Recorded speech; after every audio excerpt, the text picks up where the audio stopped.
Many of the cases in which my friend Mr. Sherlock Holmes was engaged would have seemed trivial in a court of law, yet they have left a deep mark upon my memory. There are others again, which never came before any tribunal, and which I have therefore withheld from publication until the passage of years has rendered their secrecy less imperative. Of such I may count the singular affair, which Holmes himself laughingly named the adventure of the Green Eye in the hills. It was a case in which no life was taken, and in which the law, in its strictest sense, might have found little to do, yet it showed in the clearest fashion how frail is the barrier between perception and delusion. It is now with a certain reluctance that I take up my pen to set down the events of those days, for they touched more nearly upon the hidden recesses of a man's mind than upon any vulgar catalogue of crime. The story began, like so many others, in our rooms in Baker Street upon a cloudy afternoon, when the roar of London was softened to a dull murmur by a drifting veil of fog.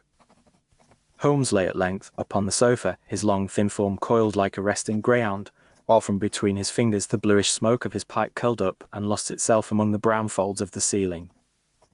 I had been engaged upon some trifling notes of former cases, and had just laid aside my pen, when a sharp knock resounded upon the door, and Mrs. Hudson's familiar tread was heard in the passage. "A gentleman to see you, Mr. Holmes, and he seems in a sad state, if I may say so." "Pray show him in, Mrs. Hudson." A moment later there entered a man whose appearance at once attracted my professional attention no less than my friend's colder and more critical gaze. He was of powerful build, broad in the shoulder and deep in the chest, yet his posture was that of one who has been long bowed by hard labour and rough usage. His face was seamed and darkened by many weathers, with a curious yellowing of the skin, which spoke of tropic suns, and across one cheek there ran a pale scar like the track of an old wound. He wore well-brushed, but much mended suits of black, and in his hand he turned nervously a battered sailor's cap. Behind a pair of cheap steel-rimmed spectacles his light eyes had that strained and over-bright expression which I have observed in men who have looked too long upon peril and upon death. "Pray be seated, Mr. Josiah Pike, and let me assure you that you are among friends." "You have my name then, sir, though I never gave it." "Your name is written inside your cup, your calling is written on your hands, and your story is written, after a fashion, in your face." Pike looked from one to the other of us with a kind of dawning hope struggling through his gloom, and he seated himself upon the edge of the chair as a man might sit upon the edge of a boat in a heavy sea. "I was told, sir, that if any man in England could see clear through mist and madness, it would be Mr. Sherlock Holmes of Baker Street. They say you can spy out the truth where other men can scarce see their own fingers." "We will be the judge of that, Mr. Pike, if you will be so good as to tell us what misfortune has brought you to London." "It is misfortune, indeed, sir, and may be worse, for they say in the valley that I am either a thief or a madman, and I do not rightly know in my own mind which it is that I fear the more." The man's voice, though roughened by years of calling orders in gales, shook upon the last words, and I saw that his great hands were trembling upon his cap. Holmes had taken from the table his old black clay pipe, and now regarded our visitor with a curiously gentle expression that sat strangely upon his keen, ascetic features. "Begin at the beginning, Mr. Pike, and be exact rather than hasty. I know already that you were lately ashore from a voyage, which ended in disaster, that you now serve as a sort of outdoor man upon a small country estate, and that the trouble concerns an object of some value which has disappeared in circumstances that point to you." "That is God's truth, sir, every word of it." He drew from the pocket of his worn coat a small parcel wrapped about with newspaper and string, which he laid with great care upon the table between us. "I was bid to bring this up to London and give it into your own hands, sir, and I was told likewise to say that the county police saw no good in keeping it by them." "And who advised you to take that course?" "It was the vicar, sir, the Reverend Evans, who is a learned gentleman and has read many books, and he said that if there was any brain in England to match this devil's trick it would be yours." "Your vicar is a man of discrimination, as I shall hope to prove. Wasn't if you will do me the kindness to open the parcel?" I untied the string and folded back the paper, disclosing a pair of steel-framed spectacles whose lenses were cracked and curiously stained, while the metal itself was warped and blackened as though it had been held long in a fierce flame. Holmes took them up with the tips of his fingers and held them near his eyes, turning them this way and that to catch the light. "Interesting, exceedingly interesting. Pray continue, Mr. Pike, for I suspect that these trivial-looking objects may stand very near the heart of your case." They found them on a ledge of rock below the study window, sir, and the police said they had no bearing upon the matter, yet the vicar shook his head and said that the Lord sometimes writes his riddles in strange letters. You will tell us first how you came to leave the sea and to find yourself among the hills. I was 10 years before the mast and mort, sir, and my last ship was the Antelope, a tramp steamer in the Indian Ocean trade. We were caught in a cyclone off the reef, and there were lights upon the water such as no Christian man should see twice and keep a straight mind. They danced green along the rigging and leaped like witch flames over the black waves, and there were dead faces in the foam when it smashed upon the deck. When we crawled ashore at last, some had drowned and some were staring and muttering, and the surgeon said that I had best quit the sea if I hoped to sleep in my bed like other men. The poor fellow passed a hand across his brow as though to brush away some dreadful recollection, and for a moment his lips moved without sound.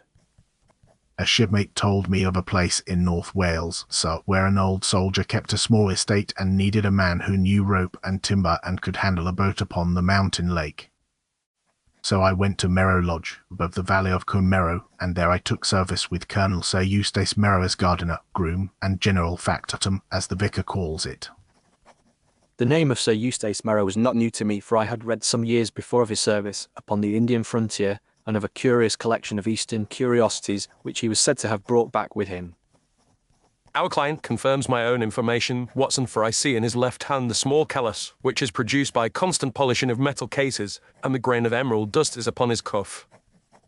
That would be from cleaning the colonel's cabinet, sir, for he keeps his treasures bright and set out like a little museum in his study. Chief among them is a great green stone which he calls the Green Eye of Merrow, and the folk in the valley whisper that it was taken from some heathen idol and that it has a curse upon it.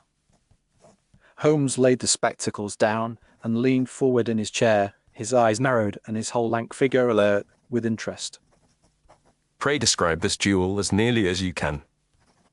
It is as big as a pigeon's egg, sir, and cut smooth and round so that it seems more a drop of green water than honest stone. When the light falls upon it there is a depth within that sets a man's teeth on edge, and if you look at it too long you have the fancy that it is looking back at you. I could well picture the thing as he spoke, and I confess that a little shiver ran through me, though I am by nature no fanciful man. Very good. Now tell us what passed at Merrow Lodge after you entered the service.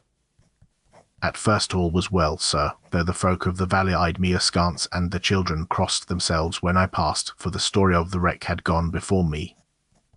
The colonel is a close-spoken gentleman with a stiff back, but not unkind, and he gave me fair wage and decent lodging in a room above the stable. His nephew, Mr. Lionel Merrow, lived with him, a young gentleman with quick manners and restless hands who did not, as one might say, sit easily in his own skin.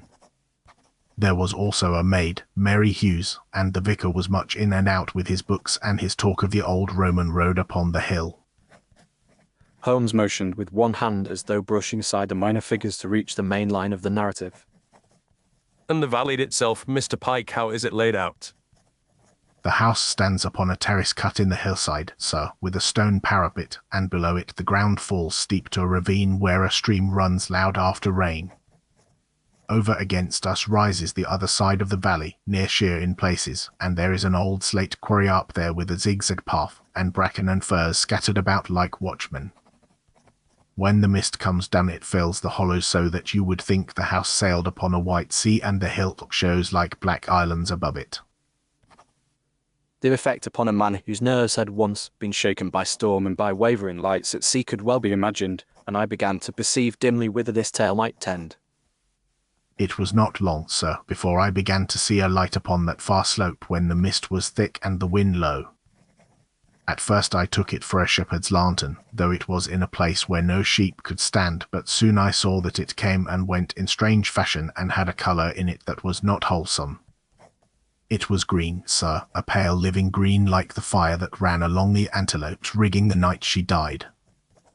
Sometimes it was a point, and sometimes it spread like a veil upon the vapour, and once I could have sworn that the whole side of the hill glowed and throbbed with it as if an eye were opening and shutting. Pike's voice had sunk almost to a whisper, and I saw that beads of sweat had broken out upon his brow despite the chill of the London afternoon. You spoke of this vision to others, I presume. I did, sir, though I wish now I had kept my tongue between my teeth, for the valley folk are quick to make tales. I said to Mary Hughes one night that the Green Eye was abroad upon the hill and watching the house, and she turned as white as the napkin in her hand. Soon there was not a girl in the village that would pass the lodge after dusk, and the lads would point at me and cry that the sea devil had come ashore. It was clear that the poor fellow's imagination, already weakened by his experience upon the ocean, had been played upon by these strange appearances until he scarce knew where reality ended and fancy began. Tell us of the theft, Mr. Pike.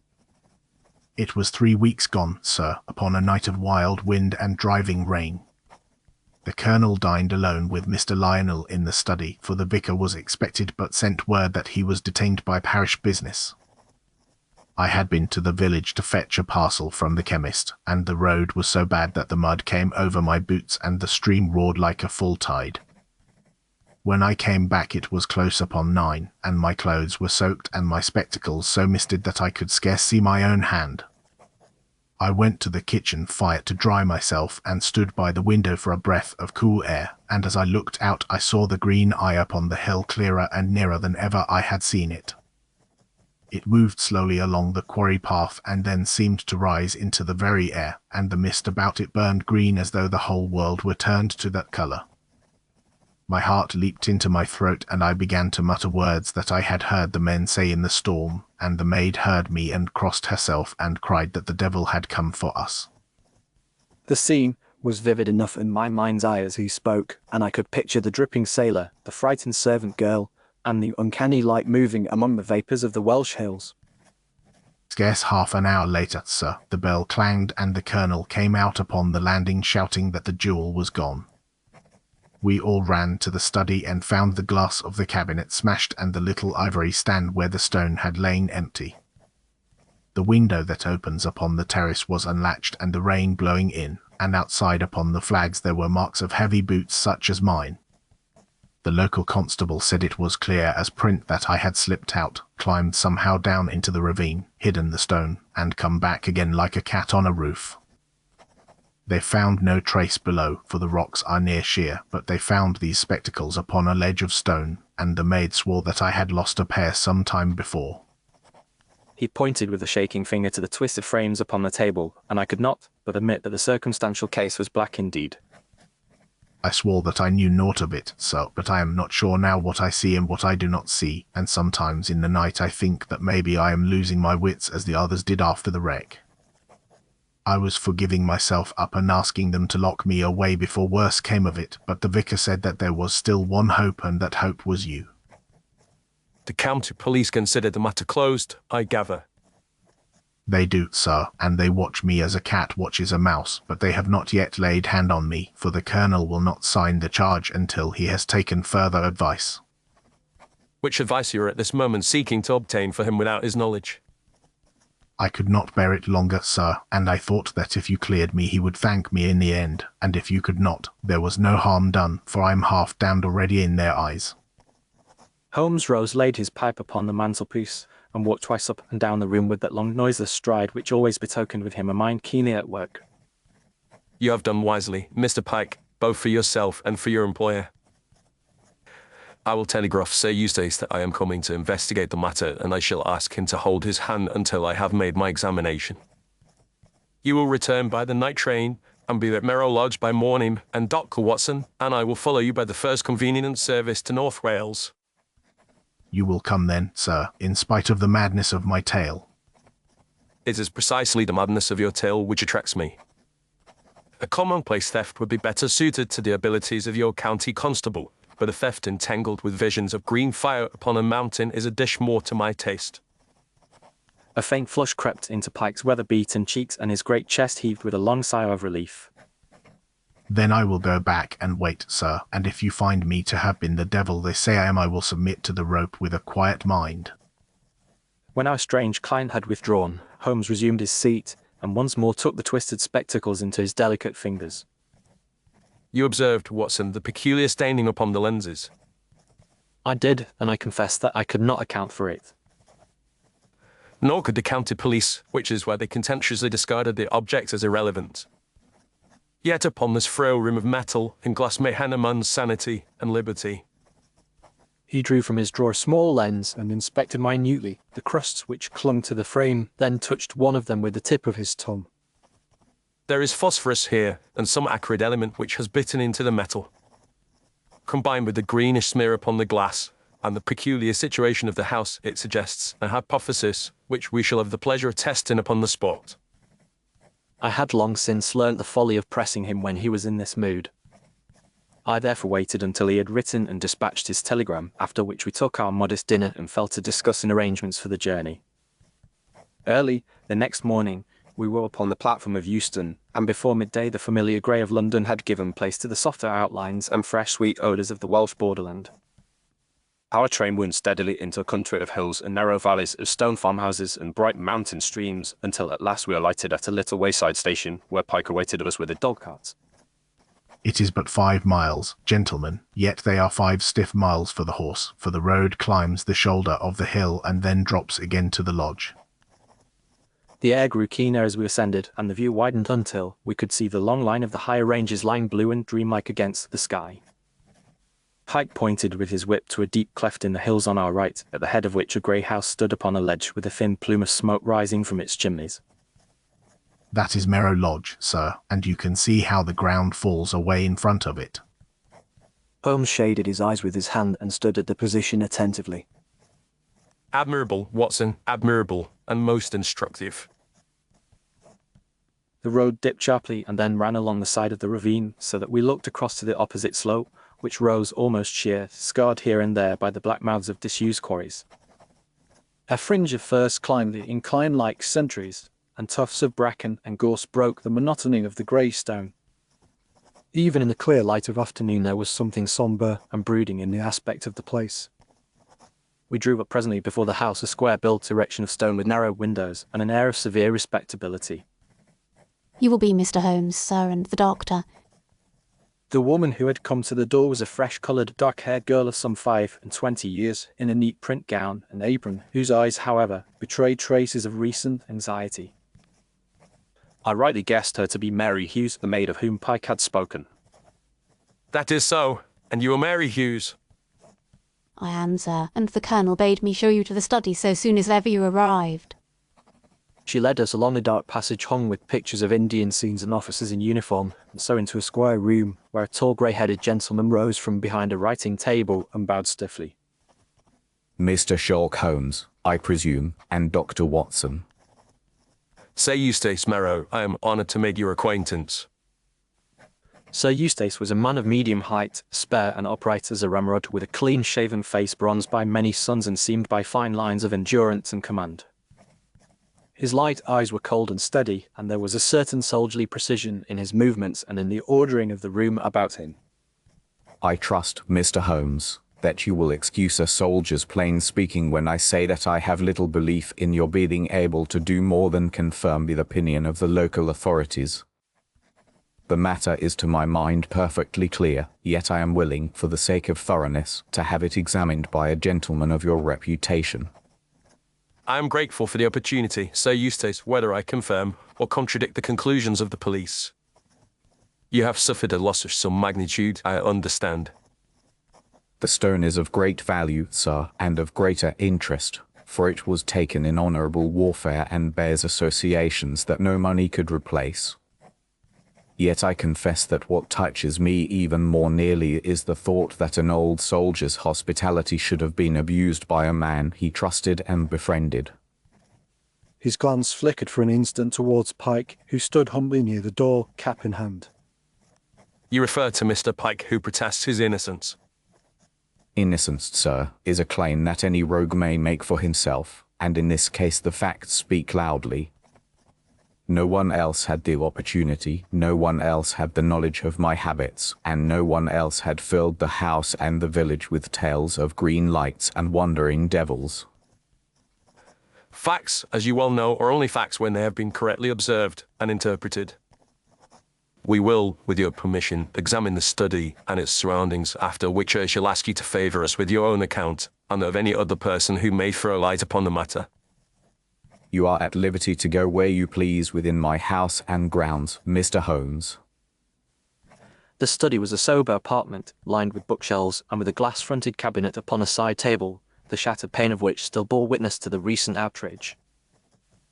Holmes inspected the lock, the broken glass, and the small ivory stand where the jewel had lain, making no remark, but I saw his eyes brighten as he noted a faint discoloration upon the wood. He passed on to the window, opened it, and stepped out upon the small stone terrace which ran along the front of the house. From this point the ground fell in a steep slope to the ravine, where far below we could see the flash of running water among boulders, and beyond rose the bare face of the opposite hill. An excellent shooting gallery for echoes, Watson, and a natural theatre for the exhibition of lights. He paced the length of the terrace, peered over the parapet, and due inspection having been made, we returned to the study, where Sir Eustace awaited us with a controlled impatience.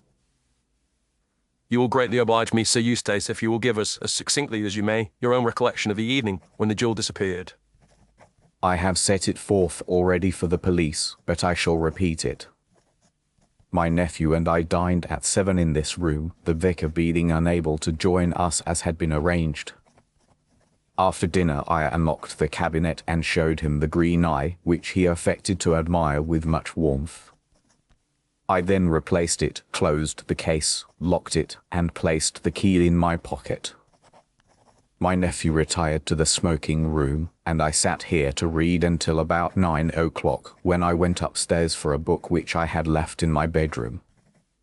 I was absent not more than 10 minutes, and on my return I found the cabinet broken and the jewel gone. The window was unlatched, the rain blowing in, and the marks of heavy boots upon the terrace which would correspond with those worn by Pike. No other person, to my knowledge, passed this way, and the servants were all within call. And your nephew? He protested entire ignorance, and I have no reason, apart from his careless habits, to doubt him, though I confess that his conduct has at times caused me uneasiness. I saw Holmes give a swift sidelong glance at the old soldier, as though weighing the tone no less than the words. We shall hope to have the pleasure of a few words with Mr. Lionel Merrow at his convenience. We did not have long to wait, for at that moment the door opened, and there entered a young man of perhaps 28 years, with dark hair brushed carelessly back from a pale, finely cut face, and with restless eyes that shifted quickly from one to another of us. I hear that Mr. Sherlock Holmes has honoured our wiles, and I trust that they have at least provided him with a brace and dries.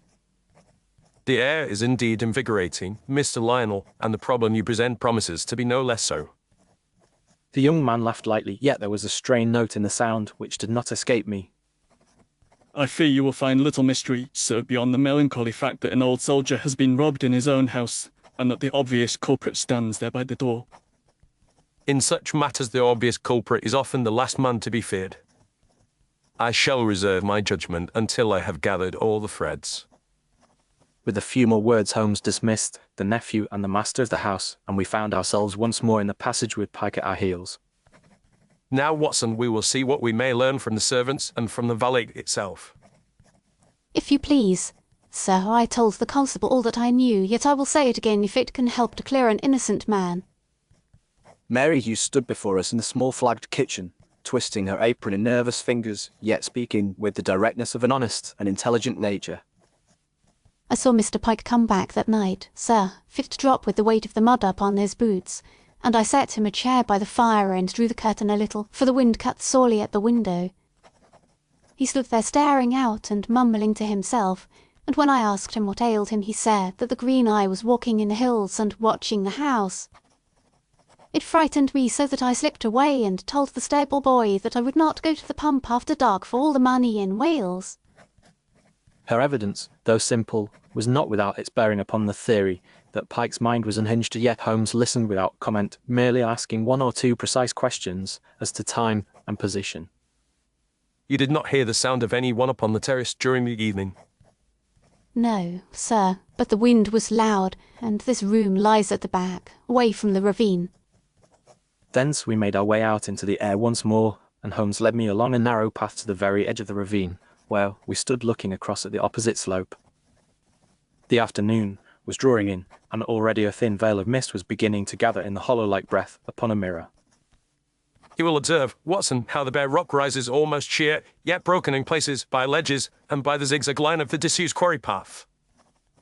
A lantern carried along that path would be visible from the house as a wandering star. With the aid of mist and a suitable preparation upon the lenses of a pair of spectacles, it might well take on the semblance of some unearthly manifestation. You think then that the green light was no work of chance nor of swamp gas? In all my experience, I have never yet met a case in which ghosts were not found to be very human indeed when the sheet was pulled away. We shall test the matter when night has fallen.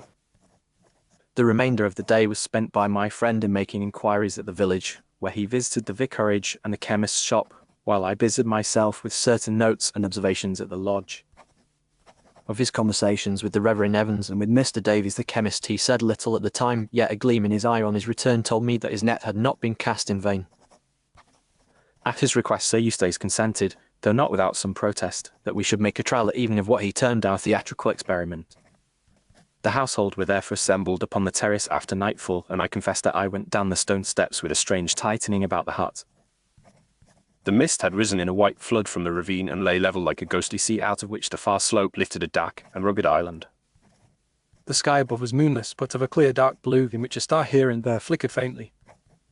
Holmes took his stand by the parapet, his gaunt figure outlined against the dim light from the window behind him, while near at hand were grouped Sir Eustace, Lionel Pike, Mary Hughes, and myself. You have been familiar, Watson, with the behaviour of St. Elmo's fire upon a ship's rigging. I answered that I had seen more than one instance during my service in Afghanistan. You will then appreciate how easily a mind already shaken by terror might translate a simple natural phenomenon into something malign and personal. Now let us see what one cunning mind and a small knowledge of chemistry can do with a Welsh hillside. As he spoke there came from the depths of the mist a curious low murmur, which grew and rolled along the ravine until it seemed that invisible waves were breaking in thunder beneath our feet. Pike clutched at the stone with a gasp, and even Sir Eustace turned his head sharply. Then high upon the opposing slope, a spark of pale green light glimmered into existence. It moved slowly along the line of the quarry path, now lost behind a shoulder of rock, now appearing again, and with every yard it grew more vivid until it seemed as though a living emerald crawled upon the mountainside. The vapour around it took on a faint greenish hue, and the rugged outlines of the rock were touched here and there with a phosphorescent pallor. There it is, sir, the same eye as I have seen these many nights, and it is looking straight upon us now. Pike's voice was hoarse and broken, and I could feel the tremor that ran through his massive frame. Holmes thrust something into my hand. Look through these, Watson, and tell me what you observe. It was the twisted pair of spectacles which he had brought from Baker Street. I raised them to my eyes, and the effect was instant and startling. The tiny spark swelled into a great orb of green radiance which seemed to float bodily in the mist, and the whole valley throbbed with the same sinister hue. The firs upon the hillside were edged with fire, and the rocks glowed as though some subterranean furnace had been opened beneath them. I lowered the glasses with a cry of surprise, and at once the effect diminished, the light sinking again to a small wavering lantern glow upon the path. You perceive how our senses may be persuaded when the channel through which they work has been tampered with. He took the spectacles from me and slipped them quietly into his pocket. Then he raised his voice above the murmur of the wind. That will suffice. The green light vanished as suddenly as it had come, and the echoes rolled slowly away down the ravine until once more the night was still. You have seen now, Sir Eustace, how easily a nervous man of vivid memory might believe that an Indian curse had followed him into a Welsh valley. It was a most uncanny exhibition, Mr. Holmes, and I do not pretend to account for it, but I have yet to see what bearing it has upon the theft of my jewel. The bearing is close and direct, as I hope to show you very shortly. When we had regained the study and the servants had gone to their duties, Holmes drew from his pocket the spectacles and laid them upon the table beside a small tin lantern, which I recognised as having hung earlier that day in the stable. This lantern, Watson, I recovered from a ledge of rock a little below the quarry path. You will observe that the glass is smeared with the same phosphorescent compound that stains these lenses. The residue upon the metal is of a character familiar to any chemist, and I have little doubt that Mr. Davies in the village would recognise his own preparation. Sir Eustace stared from one object to the other with gathering perplexity and impatience. Are you suggesting, sir, that my nephew, or someone under my roof, has been amusing himself with foolish tricks upon the hillside? Amusement is not the word that I should choose, Sir Eustace. The man who contrived these tricks had a very definite and very deadly purpose. Holmes rang the bell and requested that Lionel Merrow should be asked to join us. The young man entered with an air of forced nonchalance, yet I could see that there was a tightness about his lips and a glitter in his eyes that boded ill for his self-command. Pray be seated, Mr. Lionel. We are now at that stage of our inquiry when it becomes necessary to place certain facts before you. I am at your disposal, sir, and if I can throw light upon this matter, I shall be happy to do so. You have already cast more light upon it than you perhaps intended, with the aid of a lantern upon the quarry path and of a little optical and chemical lore borrowed from your good vicar and your obliging chemist. I do not understand ye. Then I will endeavour to be plainer. It was you who purchased phosphorus and other reagents from Mr. Davies under the pretext of making experiments with glowworms. It was you who borrowed from the Reverend Evans books treating of refraction, prismatic effects, and the behaviour of light and mist. It was you who contrived, by means of a doctored pair of spectacles and of prepared glass, to convince an unfortunate sailor that a malignant green spirit walked the hillside. Lionel's face had grown ashen, yet he still strove to carry it off with a laugh. Really, sir, if this is a jest, it is one which passes my poor understanding. The jest, as you term it, led directly to the breaking of that cabinet and to the disappearance of the Green Eye of Merrow. It was a jest which, if not exposed, would have consigned an innocent man to a madhouse or to the gibbet. Mr. Holmes, this is a grave charge which you appear to be bringing against my sister's son. It is a grave matter, Sir Eustace, and I did not bring it without reason. Your nephew's debts at the club in Shrewsbury are a matter of common knowledge in the village. His hints that the family wealth was tied up beyond his reach, and that fate had been unjust to him, have been the talk of more than one tavern. A dull red had sprung to Lionel's cheeks at the allusion to his affairs, and his hands clenched upon the arms of his chair. You have been prying into my private business, it seems. When a man places himself under suspicion, his private business ceases to be private to those who are employed to investigate it. Let us be frank with one another. You came to regard the Green Eye not merely as a jewel, but as your rightful inheritance, as a symbol of the fortune which you considered have been unjustly withheld from you.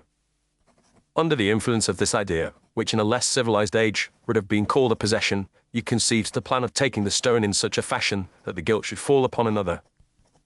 For an instant Lionel seemed about to spring to his feet with some hot denial, then the energy went suddenly out of him, and he sat staring before him with a look of horror. You cannot prove this. On the contrary, I can. The lantern, which I found still faintly luminous upon the rock, bears upon its metal rim the mark of the same corrosion that bit into these spectacles. Mr. Davies will testify that the solution which produces such an effect has been supplied by him to you and to no other person in this valley. The vicar will testify that it was you who questioned him most closely upon the nature of optical illusions and the influence of tinted lenses upon the appearance of distant lights. Mary Hughes can swear that it was you, and not Pike, who entered the stable and removed this lantern upon the very evening of the theft. The maid, who had been summoned and stood now trembling in the doorway, gave a little gasp of astonishment, for it was clear that she had not realized the significance of the errand she had unsuspectingly aided. It is true that Mr. Lionel came and took the lantern, sir, for he said he was going to meet a friend upon the hill. Finally, the peculiar geometry of this valley and the behaviour of sound within it have enabled me to reconstruct the movements of the person who walked upon that path while Pike muttered in the kitchen of the Eye in the Mist. At this point Holmes crossed to the window and flung it open, letting in the cool night air and the distant murmur of the stream. Listen, all of you. He uttered a sharp cry, a single word, and in an instant the echoes caught it up and banded it from side to side, so that the sound came back to us from a score of points at once. It was as though an invisible crowd called mockingly from the darkness. A nervous man, hearing such voices and seeing such lights under the influence of these stained lenses, might well believe that powers beyond human understanding were at work. In reality, there was only a cunning young gentleman with a desperate need of money and a willingness to prey upon the weakness of another. A step sounded in the passage, and a thin, wiry figure appeared in the doorway, his sharp face peering in with bird-like quickness. You sent for me, Mr. Holmes, and though I had scarce set foot in Shrewsbury upon another matter, I lost no time in obeying your summons. Art Lestrade, you arrive at an opportune moment. You will be able to relieve Sir Eustace of an unpleasant duty. Inspector Lestrade of Scotland Yard advanced into the room with a bow to the master of the house and a quick, inquisitive glance at the group. I take it there is some little matter of theft in which my humble services may yet be found of use. You will find here, Lestrade, a case in which the local police have been somewhat precipitate in their conclusions. A man they suspected is innocent, and the man who committed the theft sits in this chair before you.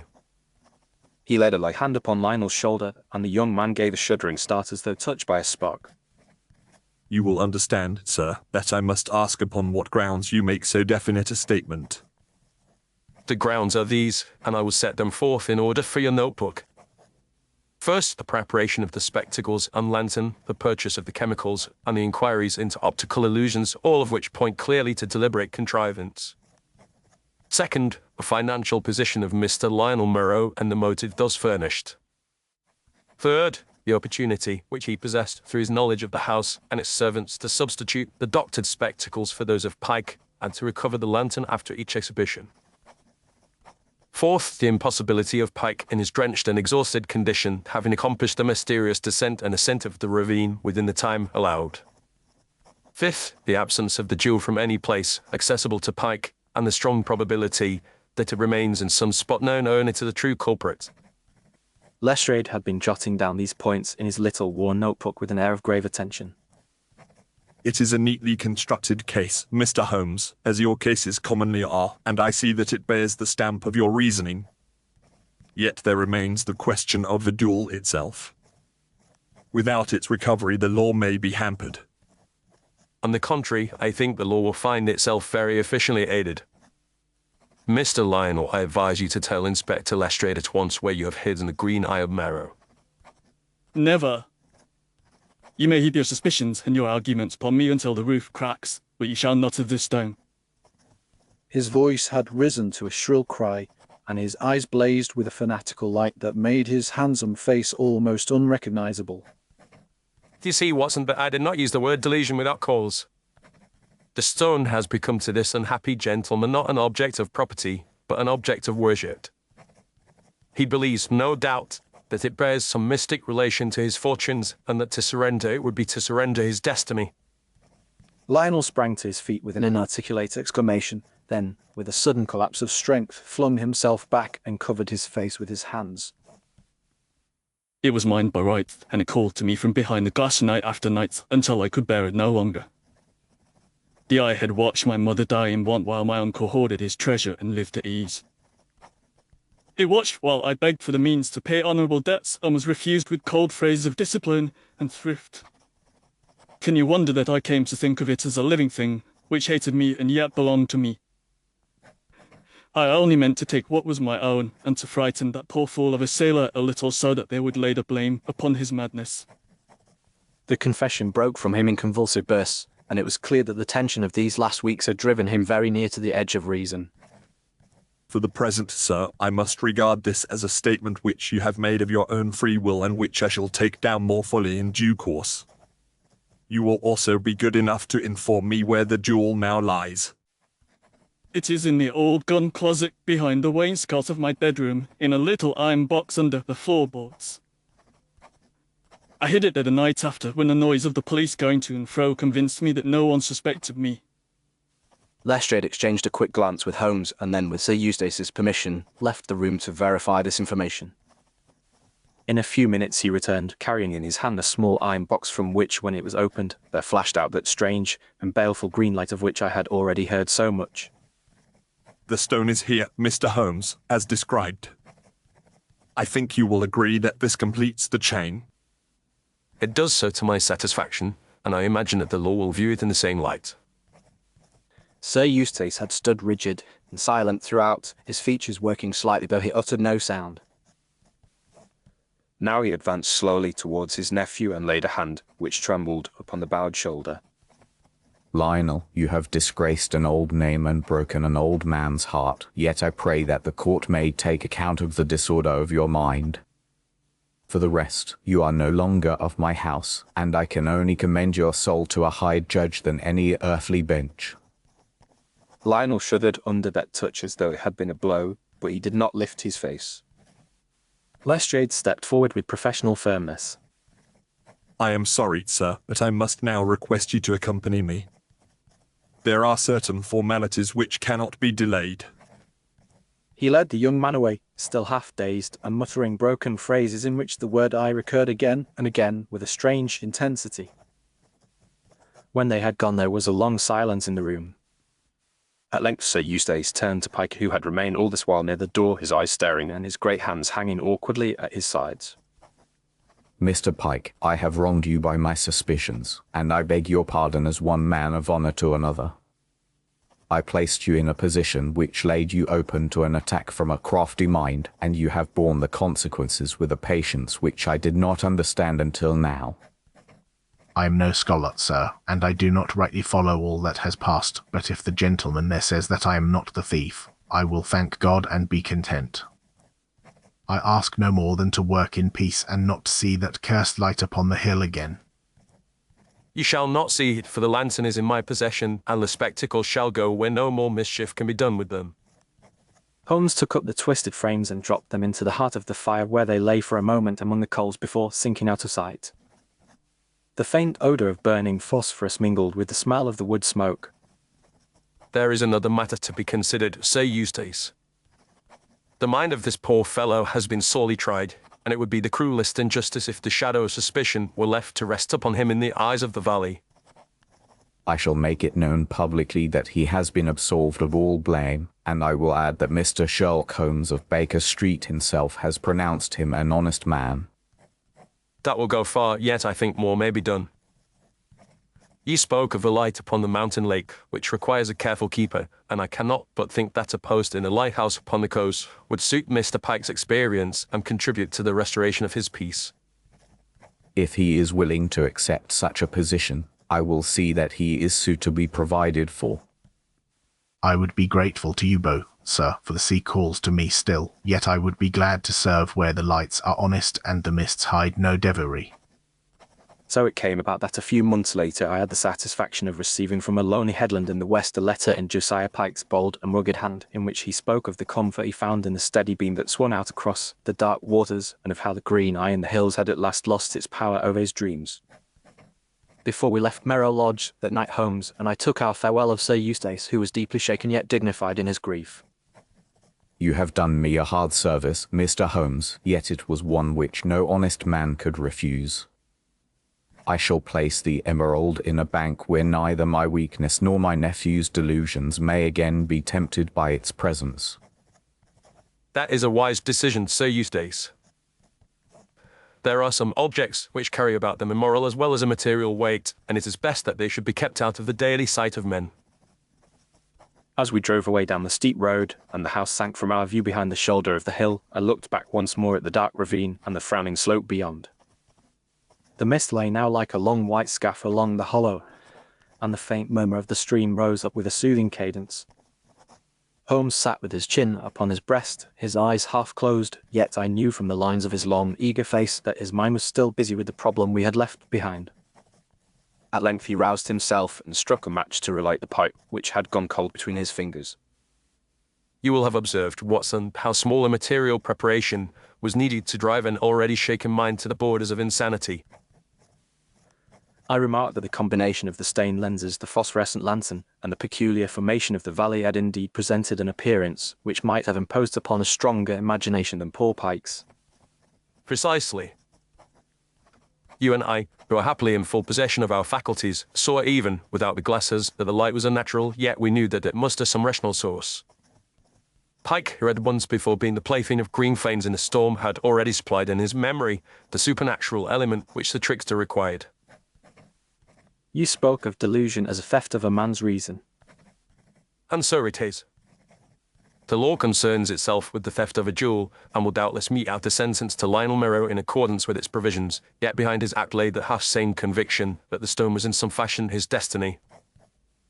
The real crime was the willingness to use the broken mind of another as a shield, and for that there can be no adequate punishment save the condemnation of his own conscience. I observed that you had shown him a certain degree of pity in your choice of words. My dear Watson, we are not here to trample upon the fallen. The man is weak, vain, and unbalanced, but he is not wholly without those fibers of feeling which distinguish a human being from a calculating machine. It will not be the sentence of the judge that will most heavily visit him in the long nights of his captivity. Our conversation lapsed into silence after this, and I sat watching the hedgerows and stone wall slip past in the gathering dusk while I turned over in my mind the strange incidents of the day. I recall the look of awe upon Pike's rugged features as the green eye had glowed upon the hillside, the stern sorrow of Sir Eustace, and the wild mingling of defiance and fear in the face of Lionel Merrow when Holmes's net had closed about him. The rhythm of the wheels and the steady breathing of my companion beside me united with my reflections until the whole scene assumed in my mind something of the unreality of a dream. Yet the twisted fragment of metal which Holmes had consigned to the flames and the baleful glimmer of the recovered stone were sufficient reminders that the affair had been only too real. It was some weeks before I finally set the case in order among my notes, and even then I hesitated long before deciding that it should not be made public until time had softened the first harsh outlines.